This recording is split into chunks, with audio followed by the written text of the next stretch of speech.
So India Pakistan సరిహద్దులో ఈ మధ్య టెన్షన్స్ బాగా పెరిగాయి కదా. అయితే ఇక్కడో విషయం ఉంది. ఇవన్నీ అనుకోకుండా జరుగుతున్న సంఘటనలు కాకపోవచ్చు. మనకి దొరికిన సమాచారం చూస్తుంటే ఇదంతా ఒక పెద్ద కోఆర్డినేటెడ్ ప్లాన్లో భాగంలా అనిపిస్తోంది. ఈ విశ్లేషణలో అసలు ఏం జరుగుతుందో విడమరిచి చూద్దాం. సరే, ఈ మొత్తం కథనే ఒక పెద్ద పజిల్లా ఊహించుకుంటే అందులో మనకు దొరికిన మొదటి పీస్ జమ్మూ కాశ్మీర్లోని కిష్ట్వార్ జిల్లాలో జరుగుతున్న ఒక మిలిటరీ ఎన్కౌంటర్. అసలు కథ ఇక్కడే మొదలైంది. ఇప్పుడు చూడండి, ఈ ఎన్కౌంటర్ ఎలా జరిగిందో స్టెప్ బై స్టెప్ చూస్తే మనకొక విషయం అర్థమవుతుంది. ముందు జనవరి 18న సోనార్ గ్రామ్ అడవుల్లో మిలిటెంట్లు ఉన్నారని పక్కా ఇంటెలిజెన్స్ ఇన్ఫర్మేషన్ వచ్చింది. వెంటనే ఆర్మీ, పోలీసులు, పారామిలిటరీ ఫోర్సెస్ కలిసి జాయింట్ ఆపరేషన్ స్టార్ట్ చేశాయి. కానీ వాళ్లు సెర్చ్ చేస్తుండగా దాక్కున్న మిలిటెంట్లు సడన్గా గ్రెనేడ్లతో అటాక్ చేశారు. ఆ తర్వాత ఆ ప్రదేశం చాలా కష్టంగా ఉండటం, చీకటి పడటం, చలి ఎక్కువగా ఉండటంతో ఆపరేషన్ రాత్రికి ఆపేశారు. మరుసటి రోజు ఉదయాన్నే హెలికాప్టర్లు, డ్రోన్లు, స్నిఫర్డాగ్ సపోర్ట్తో మళ్లీ సెర్చ్ మొదలుపెట్టారు. సో దీన్ని బట్టి చూస్తే ఇదొక ర్యాండమ్ ఫైరింగ్ కాదు, ఖచ్చితంగా ప్లాన్ చేసిన అటాక్ అని తెలుస్తోంది. ఆ మొదటి గ్రెనేడ్ దాడిలో మొత్తం 8 మంది భారత సైనికులు గాయపడ్డారు. వాళ్లకి ఎక్కువగా గ్రెనేడ్ ముక్కల వల్లే గాయాలయ్యాయి. అంటే ఇక్కడ గమనించాల్సిన విషయం ఏంటంటే ఇది డైరెక్ట్ ఫైరింగ్ కంటే కూడా సడన్గా పేలుడు పదార్థాలతో దాడి చేసే వ్యూహం అన్నమాట. ఇది దాడి తీవ్రతను చూపిస్తుంది. సరే, కిష్ట్వార్లో జరిగిన ఈ ఎన్కౌంటర్ ఒకటేనా, లేదా దీని వెనక ఇంకా ఏమైనా ఉందా? మన దగ్గరున్న ఆధారం ప్రకారం ఇది కేవలం ఐసోలేటెడ్ ఇన్సిడెంట్ కాదు. ఎందుకంటే ఇదే సమయంలో వేరే జిల్లాల్లో కూడా కొన్ని యాక్టివిటీస్ జరిగాయి. అవన్నీ కలిపి చూస్తే మనకొక పెద్ద పిక్చర్ కనిపిస్తుంది. అదేంటంటే జనవరి మొదట్లో కతువా జిల్లాలోని బిల్లావర్ అటవీ ప్రాంతంలో 3 సీక్రెట్ హైడౌట్స్ను భద్రతా దళాలు కనుక్కున్నాయి. ఇవి చాలా కాలంగా ఉన్న స్థావరాలు. దీన్ని బట్టి చూస్తే ఇది ఈ మధ్య మొదలైన చొరబాట్ల కథ కాదు. చాలా కాలంగా ఒక సపోర్ట్ నెట్వర్క్ అక్కడ పనిచేస్తోందని అర్థమవుతోంది. ఒక లాంగ్ టర్మ్ ప్లాన్లా ఉంది. ఆ హైడౌట్స్లో దొరికిన వస్తువులు చూస్తే ఇంకా ఆశ్చర్యం వేస్తోంది. అమెరికన్ M4 కార్బైన్, వంట చేసుకోవడానికి LPG సిలిండర్లు, పాత్రలు, నూనె, దుప్పట్లు, టార్చ్ లైట్లు ఇవన్నీ దొరికాయి. అంటే ఇవి కేవలం టెంపరరీ షెల్టర్స్ కావు. చాలా కాలం పాటు ఉండటానికి సరైన అవకాశం కోసం ఎదురుచూస్తూ స్లీపర్ సెల్స్ను ఏర్పాటు చేసుకున్నారని ఈ ఆధారాలు స్పష్టంగా చెప్తున్నాయి. ఇప్పుడు ఈ పజిల్లో మరో ముక్కను చూద్దాం. ఈ నెట్వర్క్ కేవలం కాశ్మీర్కే పరిమితం కాలేదు, పక్కనే ఉన్న పంజాబ్ వరకు విస్తరించింది. ఎలాగంటే కిష్ట్వార్ ఎన్కౌంటర్కు ఒక్కరోజు ముందు, అంటే జనవరి 17న పంజాబ్ పోలీసులు పాకిస్తాన్ బోర్డర్ దగ్గర పెద్ద మొత్తంలో ఆయుధాలను పట్టుకున్నారు. సెంట్రల్ ఇంటెలిజెన్స్ ఇచ్చిన టిప్తో ఈ ఆపరేషన్ జరిగింది. అక్కడ వాళ్లకి 3 AK-47 రైఫిల్స్, 5 మ్యాగజీన్స్, టోర్కీ, చైనాలో తయారైన 2 పిస్టల్స్, ఇంకా 98 బుల్లెట్లు దొరికాయి. సో మనకున్న సమాచారం ప్రకారం ఈ ఆయుధాలన్నీ ISI సపోర్ట్ ఉన్న ఒక పాకిస్తానీ గ్యాంగ్స్టర్వి. ఇవి స్లీపర్ సెల్స్కి సప్లై చేయడానికే. సో చూసారా, ఇదొక మల్టీ ఫ్రంట్ స్ట్రాటజీ అన్నమాట. ఒకచోట డైరెక్ట్ అటాక్, మరోచోట లాజిస్టికల్ సపోర్ట్, ఇంకోచోట ఆయుధాల సరఫరా. సరే, ఇప్పటివరకు గ్రౌండ్లో జరుగుతున్న యాక్టివిటీస్ గురించి చూశాం.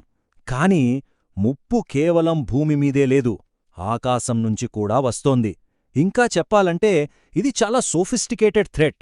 జనవరి 9 నుంచి 19 మధ్య, అంటే కేవలం 10 రోజుల్లో పాకిస్తానీ డ్రోన్లు 10 నుంచి 12 సార్లు మన గగనతలంలోకొచ్చాయి.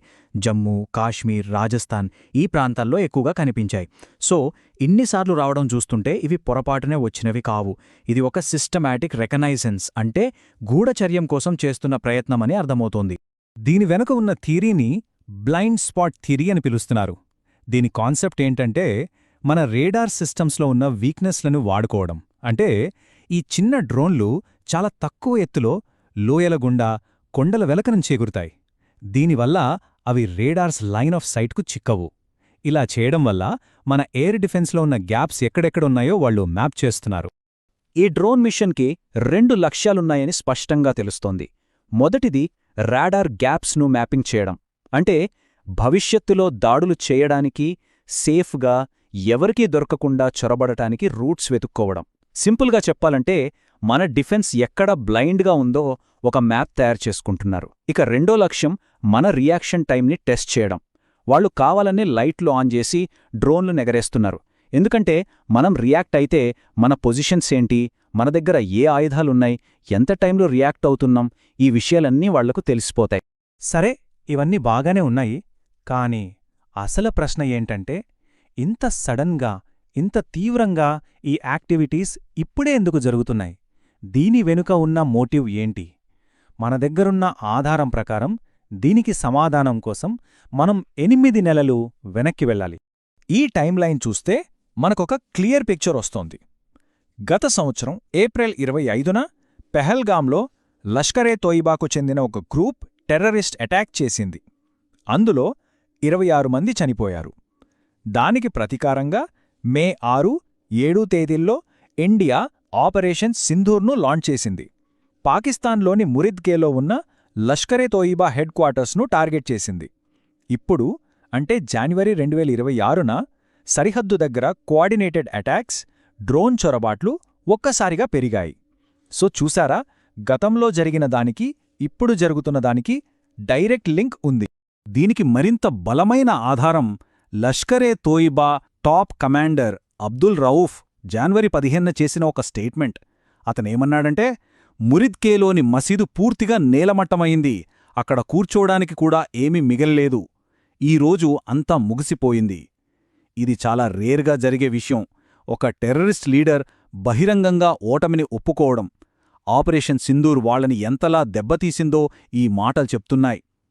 సో ఇప్పుడు జరుగుతున్నదంతా ప్రతీకారమే అని వాళ్లే ఒప్పుకున్నట్టయింది. అయితే ఈ విశ్లేషణ ఇక్కడితో ఆగలేదు. ఇంకో అడుగు ముందుకేసి, ఇది కేవలం ఇండియా పాకిస్తాన్ మధ్య జరుగుతున్న గొడవ కాదు, దీని వెనక ఒక పెద్ద గ్లోబల్ పవర్ ప్రమేయం కూడా ఉందని చెప్తోంది. ఆ గ్లోబల్ పవర్ చైనా.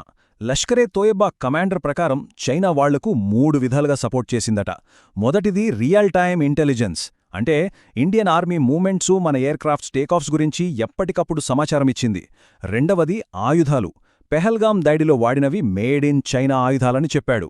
మూడవది, వాళ్ల కమాండర్ బహిరంగంగానే చైనా ఆయుధాలు చాలా క్వాలిటీగా ఉన్నాయని గొప్పలు చెప్పుకున్నాడు. సో ఇవి చాలా సీరియస్ ఆరోపణలు. ఇన్ని రకాల ముప్పులు, ఇంత కాంప్లెక్స్ సిచ్యువేషన్ ఉన్నప్పటికీ ఇండియా వైపు నుంచి రెస్పాన్స్ మాత్రం చాలా క్లియర్గా, స్ట్రాంగ్గా ఉంది. జనవరి 15న మన army chief general Upendra Dwivedi ఇలా అన్నారు, ఏ దుస్సాహసానికైనా మా సమాధానం చాలా తీవ్రంగా మరియు శిక్షార్హంగా ఉంటుంది. ఈ మాటల్లోనే మన స్టాండ్ ఏంటో అర్థమవుతోంది. సో ఫైనల్గా చూస్తే ఇదొక మల్టీఫేసెటెడ్ ఛాలెంజ్. ఒకవైపు ప్రతీకారంతో రగిలిపోతూ చేస్తున్న గ్రౌండ్ అటాక్స్, మరోవైపు చాలా సాఫిస్టికేటెడ్ డ్రోన్లతో గూఢచర్యం, వీటన్నింటికీ ఒక జియోపొలిటికల్ సపోర్ట్. ఇవన్నీ కలిసి బహుశా రిపబ్లిక్ డే లాంటి పెద్ద ఈవెంట్ని టార్గెట్ చేస్తున్నట్లు కనిపిస్తోంది. ఈ ముప్పులన్నీ ఒకేసారి కలిసి రావడం వల్ల సరిహద్దులో పరిస్థితి చాలా వొలటైల్గా మారింది. ఇదంతా మన ముందు ఒక పెద్ద వ్యూహాత్మక ప్రశ్నను ఉంచుతోంది. ఒకవైపు లోటెక్ చొరబాట్లు, మరోవైపు హైటెక్ డ్రోన్ వార్ఫేర్. ఇలాంటి బహుముఖ, నిరంతరం మారుతున్న ముప్పును సమర్థవంతంగా ఎదుర్కోవాలంటే మన రక్షణ వ్యూహాలు కూడా అంతే వేగంగా, అంతే తెలివిగా ఎలా మారాలి, ఇది ఆలోచించాల్సిన విషయం.